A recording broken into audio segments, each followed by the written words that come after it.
ഒരു ദിവസം ഉണ്ടല്ലോ ഞങ്ങളുടെ പള്ളിയിൽ ഇൻറ്റൻസീവ് കാറ്റീസം നടക്കുന്ന സമയത്ത്, അതായത് നമ്മുടെ വെക്കേഷൻ ക്യാമ്പ് നടക്കുന്ന സമയത്ത് പള്ളിയിൽ അച്ഛന്മാർ വന്നിട്ട് ഞങ്ങൾക്കൊരു ഗെയിം തന്നു.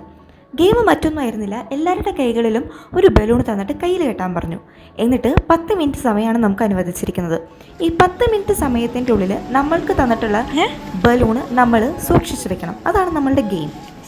ഞങ്ങളെല്ലാവരും കളി തുടങ്ങിയതും ഞങ്ങളെല്ലാവരും ചന്നം പിന്നെ അപ്പുറത്തെയും ഇപ്പുറത്തെയും ആളുകളുടെയൊക്കെ ബലൂൺ പൊട്ടിച്ചു.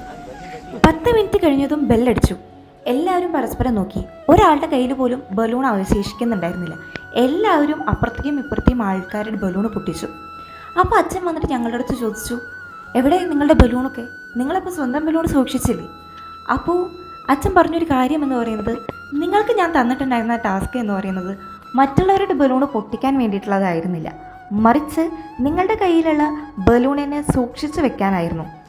നമ്മൾ ഒരിക്കലെങ്കിലും ചിന്തിക്കേണ്ട ഒരു കാര്യമാണ്, നമ്മളുടെ നിലനിൽപ്പിന് മറ്റുള്ളവരെ നമ്മൾ തോൽപ്പിക്കേണ്ടതുണ്ടോ എന്ന്.